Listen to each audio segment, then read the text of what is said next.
Gururaj Hosakote sir, ಕಾರ್ಯಕ್ರಮಕ್ಕೆ ಸ್ವಾಗತ ಸುಸ್ವಾಗತ. ಧನ್ಯವಾದ, ತುಂಬಾ ಧನ್ಯವಾದ. ನೀವು ನಮ್ಮ ವೇದಿಕೆಗೆ ಬಂದಿದ್ದು ನಮ್ಮೆಲ್ಲರಿಗೂ ಒಂದು ಸಾರ್ಥಕದ ಕ್ಷಣ ಅಂತ ಹೇಳ್ಬೋದು ಸರ್. ಸಂಗೀತವನ್ನ ಕೇವಲ ಮನೋರಂಜನೆಯಾಗಿ ಅಷ್ಟೇ ತಗೊಳ್ದೆ ಸಮಾಜಕ್ಕೆ ಸಂದೇಶವನ್ನ ಕೂಡ ತಲುಪಿಸ್ತಾ ಇದ್ದೀರಾ. ಸಂಗೀತ ಲೋಕದಲ್ಲಿ ಒಂದು ಸಾಧನೆಗೆ ಜಾನಪದ ಗಾನಸಿರಿ, ಜಾನಪದ ಕಲಾನಿಧಿ, ಜಾನಪದ ಕಲಾ ಕೌಸ್ತುಭ, ಜಾನಪದ ಕೋಗಿಲೆ, ಜಾನಪದ ಸಾರ್ವಭೌಮ, ಜಾನಪದ ನಿಧಿ ಮುಂತಾದ ಹಲವಾರು ಬಿರುದು ಗೌರವಗಳು ನಿಮಗೆ ಸಿಕ್ಕಿದೆ ಸರ್. ನಿಮ್ಮಂಥವರು ನಮ್ಮ ವೇದಿಕೆಗೆ ಬಂದಿರೋದು ನಿಜವಾಗ್ಲೂ ನಮ್ಮೆಲ್ಲರ ಸೌಭಾಗ್ಯ sir. Thank you so much. Thank you. ಮೊದಲನೇದಾಗಿ ಬಹಳ ಸಂತೋಷ ಆಗೈತೆ. ಮೊದಲನೇ ಮಾತು ನಂದಿದು.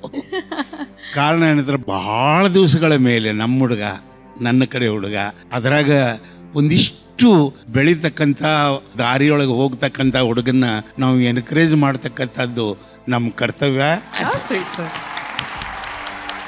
ಈ ಜೋಡಿಗೆ ನಿಮ್ಮ ದಾಂಪತ್ಯದ ಬಗ್ಗೆ ತಿಳಿಸ್ಬೇಕು ಅಂತ ನಾವು ನಿಮ್ಮನ್ನ ಕರೆಸ್ಕೊಂಡಿದೀವಿ ಸರ್.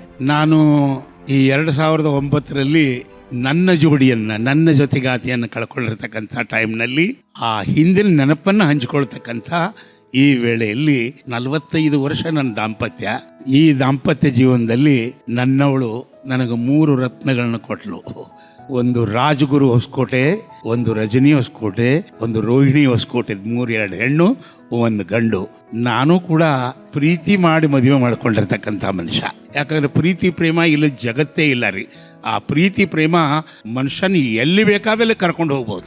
ಈ ಒಂದು 45 ವರ್ಷದ ಜೀವನದಲ್ಲಿ ನಾನು ಯಾಕಷ್ಟು ಪ್ರೀತಿ, ಯಾಕಷ್ಟು ಇಷ್ಟು ಸಂತೋಷದಿಂದ ಇದ್ದೆ ಅಂತಂದ್ರೆ, ಮೊದಲನೇದಾಗಿ ಹಿರಿಯರೇ ಮಾಡಲಿ ಅಥವಾ ತಾವೇ ಕೂಡಲಿ, ಆ ಕೂಡಿರ್ತಕ್ಕಂಥ ಜೋಡಿಯಲ್ಲಿ ಅನ್ಯೋನ್ಯತೆ ಬರಬೇಕಾತಂದ್ರೆ ಒಬ್ರನ್ನೊಬ್ರು ಅರ್ಥ ಮಾಡ್ಕೊಂಡಿರ್ಬೇಕು. ಉತ್ತರ ಕರ್ನಾಟಕದ ಶ್ರೀರಾಮ್ ಇಟ್ಟನ್ ಅವರು ಒಂದು ಹಾಡ ಹೇಳಿದರು, ನಾನು ನೀನು ಗಂಡ ಹೆಂಡ್ತಿ, ಯಾಕಂದ್ರೆ ನಾನು ನೀನು ಗಂಡ ಹೆಂಡ್ತಿ, ಬೀಗರು ಬಜ್ಜರು ಬಂದಾಗ ಮನಿಗೆ ಕೊಂಡರಬಾರದು ಕೈ ಹಚ್ಚಿ ಹನಿಗೆ, ಓಡಾಡಿದಂಗ ತೋರಿಸಬೇಕ ನಗು ನಗುತ್ತವರು ಆದರ ಸಾಕ್. ಇಲ್ಲಿ ಈ ಹಾಡ ಯಾಕೆ ಹೇಳಿದೆ ಅಂತಂದ್ರೆ, ಕೂಡಿರ್ತಕ್ಕಂಥ ಆ ಗಂಡ ಹೆಂಡತಿ ಏನಿದೆ ಅಂತರಂಗದಲ್ಲಿ ಅಥವಾ ಮನೆ ಒಳಗಡೆ, ಹೊಸ್ತಲದ ಒಳಗಡೆ ಎಂಥ ವ್ಯಾಜ್ಯಗಳಿದ್ರು, ಎಂಥ ಮನಸ್ತಾಪಗಳಿದ್ರು, ಅದು ಹೊರಗಡೆ ಯಾರಿಗೂ ಗೊತ್ತಾಗಬಾರ್ದು.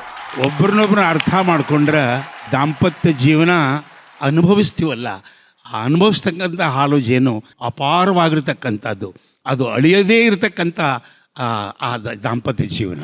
ಎಸ್ ಸರ್, ನಿಮ್ಮ ಜವಾರಿ ಹುಡುಗ ಬಾಳು ಬೆಳಗುಂದಿ ಹಾಗೂ ಅವರ ಶ್ರೀಮತಿ ಬಗ್ಗೆ ಏನು ಹೇಳ್ತೀರಾ ಸರ್? ಅವನ ಬೆಳವಣಿಗೆಯನ್ನು ನಾನು ದೂರಿರ್ತ ನೋಡಿ ಸಂತೋಷಪಟ್ಟಿರ್ತಕ್ಕಂಥ ವ್ಯಕ್ತಿ. ಅದರಲ್ಲಿ ನನ್ನ ಆತ್ಮೀಯ ಮಿತ್ರ ಒಬ್ಬ ಒಂದು ಬಾಳುನೊಂದು ಹಾಡಾಗಿ ಹೇಳಿ ತೋರಿಸಿದ.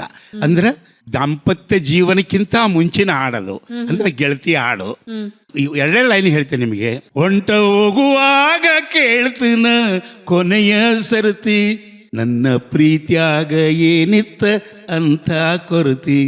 ಇಲ್ಲಿ ಏನಾಗ್ತೈತೆ ಅಂದ್ರೆ ಇಡೀ ಜೀವನ ಅಲ್ಲಿ ನಡೆದಿರ್ತಕ್ಕಂಥದ್ದು ಆ ಒಂದು ಶಬ್ದದಲ್ಲಿ ಅರ್ಥ ಆಗಿಬಿಡ್ತೈತ್ರಿ. ಆ ಹಾಡ ಕೇಳಿ ನನಗೆ ಭಯಂಕರ ಸಂತೋಷ ಆಯ್ತು. ಹಾಗೆ ಯಾವುದೇ ಒಂದು ಗಂಡ ಹೆಂಡತಿ ಜೋಡಿ ಸಕ್ಸಸ್ ಆಗ್ಬೇಕಾದ್ರೆ ಅದ್ರದ್ದು ಹಿಡಿತ ಏನಂತಂದರೆ ಪ್ರೀತಿ.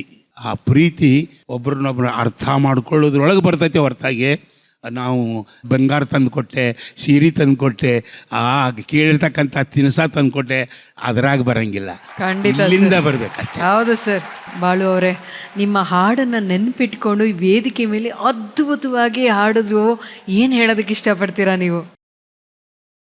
ಕಂದ ಅಲ್ಲ, ನಿಜವಾಗ್ಲೂ ಅವ್ರ ಬಾಯಾಗ ನಮ್ಮ 1-2 ಹಾಡ ಕೇಳ್ರೆ ನಮ್ಮ 200 ಹಾಡ ಕೇಳ್ದಂಗೆ ನಮಗೆ ಅಷ್ಟು ಖುಷಿ ಆಗತ್ತೆ. ಏನು ಹೇಳ್ಬೇಕು ಅನ್ನೋದು ಗೊತ್ತಿಲ್ಲ. ನಿಜವಾಗ್ಲೂ ಅವ್ರು ಬಂದಿಲ್ಲಿ ಕುಂತಾಗಿಂದ ನನ್ನ ಕೈಕಾಲು ಹಿಂಗೆ ಗಡ ಗಡ ಗಡ ಅನ್ನತ್ತವ. ಯಾಕಂದ್ರೆ ನಮ್ಮ ಪೀಳಿಗೆ ಜಾನಪದ ಲೋಕಕ್ಕೆ ನಾವು ಅವ್ರನ್ನ ಜಾನಪದ ಗುರು ಅಂತ ಕರಿತೀವಿ. ಎಲ್ಲರೂ ಒಳ್ಳೆ ಒಳ್ಳೆ ಹಾಡುಗಳನ್ನ ಕೊಟ್ಟವರು. ಇವ್ರ ಬಾಯಾಗ ನಮ್ಮ ಹಾಡುಗ ಕೇಳೋದಂದ್ರೆ ನಾವು ಒಂಥರ ಖುಷಿ. ನಿಜವಾಗ್ಲೂ ಒಂದ್ಸಲ ನಮ್ಮ ಪ್ರೇಮ್ ಸರ್ ಬಾಯಾಗ ಲಂಗಾದಾವಣಿ ಕೇಳಿದಾಗ ಎಷ್ಟು ಖುಷಿ ಆಗಿತ್ತು, ಅಷ್ಟ ಖುಷಿ ಇವತ್ತು ನಮ್ಮ ಕಾಕಾರ ಬಾಯಾಗ ಕೇಳಿ ಹಾಡು ಭಾಳ ಅಂದ್ರೆ ಭಾಳ ಖುಷಿ ಆಗತ್ತೈತಿ. Thank you ಕಕ್ಕ. ಇಟ್ಟು ನೆನಪಿಟ್ಕೊಂಡಿರಿ. ನಿಜವಾಗ್ಲೂ ನಿಮಗೆ ದೇಹಕ್ಕೆ ಮಾತ್ರ ವಯಸ್ಸಾಗೈತಿ, ಸಾಹಿತ್ಯಕ್ಕೆ ನಿಮ್ಮ ನೆನಪಿನ ಶಕ್ತಿಗೆ ಯಾವುದಕ್ಕೂ ವಯಸ್ಸಾಗೋದು ಇಲ್ಲ ಅಂತ ನಾ ಹೇಳಕ್ ಇಷ್ಟಪಡ್ತೀನಿ. ಅಷ್ಟು ಭಾಳ ಖುಷಿ ಆಯ್ತು ಇವತ್ತು ನೀವು ಬಂದದಕ್ಕೆ, ಅದು ನಮ್ಮ ಜೋಡಿಗೆ ಆಶೀರ್ವಾದ ಮಾಡಕ್ ಬಂದಿರಿ. ಈಗ ದಾಂಪತ್ಯದ ಬಗ್ಗೆ ನನಗೆ ಅವ್ರದ್ದೊಂದು ಹಾಡು ಭಾಳ ಅಂದ್ರೆ ಭಾಳ ಇಷ್ಟ. ಯಾರ ಹೆಂಡರ್ ಏನಾದ್ರಾಗ್ಲಿ ನಿಮ್ಮ ಹೆಂಡ್ರನ್ ಚೆನ್ನಾಗಿ ನೋಡ್ಕೊಳ್ಳಿ, ಯಾರ ಮನೆ ಏನಾದ್ರಾಗ್ಲಿ ನಿಮ್ಮ ಮನೆ ಹೆಂಡ್ರನ್ ಚೆನ್ನಾಗಿ ನೋಡ್ಕೊಳ್ಳಿ. ಅವತ್ತ ಹೇಳ್ಬಿಟ್ಟಾರ ಅವ್ರು, ಯಾರ ಮನೆ ಏನಾದ್ರಾಗ್ಲಿ ನಿಮ್ಮ ಮನೆ ಹೆಂಡ್ರನ್ ಚೆನ್ನಾಗಿ ನೋಡ್ಕೊಳ್ರಿ ಅಂತೇಳಿ. ಭಾಳ ಇಷ್ಟವಾದ ಹಾಡುಗಳು ಒಂದಲ್ಲ, ಭಾಳ ಅಂದ್ರೆ ಭಾಳ ಅದಾವು. ಚಂದ್ರಕಾಳಿ ಸೀರೆ ಉಟ್ಟ, ನಿಜವಾಗ್ಲೂ ಕಕ್ಕ ನಿಮ್ಮ ಬಾಯಾಗ ಆ ಹಾಡು ನಾವು ಒಂದ್ಸಲ ಕೇಳ್ಬೇಕು. ಚಂದ್ರಕಾಳಿ ಸೀರೆ ಉಟ್ಟ ನಿಂದ್ರವಲ್ಲಿ ನೆಲದ ಮ್ಯಾಲ ದಂಗಡ ಬಂಗಡಿ ಎದ್ದ ನೀನು ಒಂಟಿ ಎಲ್ಲ, ನನ್ನ ಚಿತ್ತದಾಗ ಆಗಿವಾದಿ ದಾಕಲ್ಲ, ಇಂಥ ಹುಡುಗಿ ಮ್ಯಾಲ ಬಿದ್ದಾವ ನಮ್ಮ ಖ್ಯಾಲ, ಸುತ್ತಮುತ್ತ ಯಾರು ಇಲ್ಲ ಹಿಂಗೆ ಬಿಲ್ಕುಲ್ಲ, ಎಂಗಾರ ಬಾರ ಹುಡುಗಿ ಕಂಗಾಲಾಗೀನ. ಓಕೆ, ನಮ್ಮೆಲ್ಲರ ಒಂದು ಕೊನೆಯದಾಗಿ ಒಂದು ಕೋರಿಕೆ ಸರ್. ದುಡ್ಡು ಕೊಟ್ಟರೆ ಆ ಒಂದು ಹಾಡಿನ ಎರಡೇರಡು ಸಾಲು ಎಲ್ಲರಿಗೋಸ್ಕರ ಸರ್, ಪ್ಲೀಸ್. ದುಡ್ಡು ಕೊಟ್ಟರ ಬೇಕಾದ್ದು ಸಿಗುತ್ತೈತಿ ಈ ಜಗದಲ್ಲಿ ಕಾಣೋ, ಹೆತ್ತ ತಾಯಿಯನ್ನು ಕಳ್ಕೊಂಡು ಮ್ಯಾಲೆ ಮತ್ತೆ ಸಿಗುವಳೇನು, ತಮ್ಮ ಮರಳಿ ಸಿಗುವಳೇನು.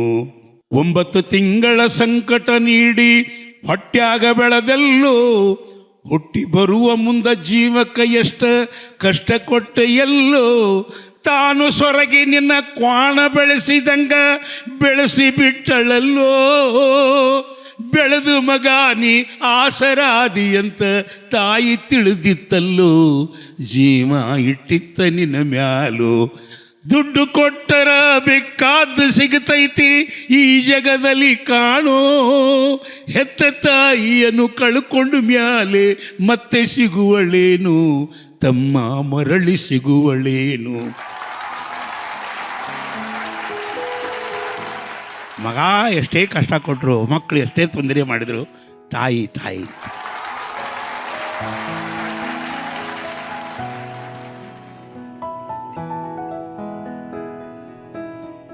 ಬಾಳುವರೆ ಕಣ್ಣೀರ್ ಹಾಕದ್ರಿ, ಏನಾಯ್ತು?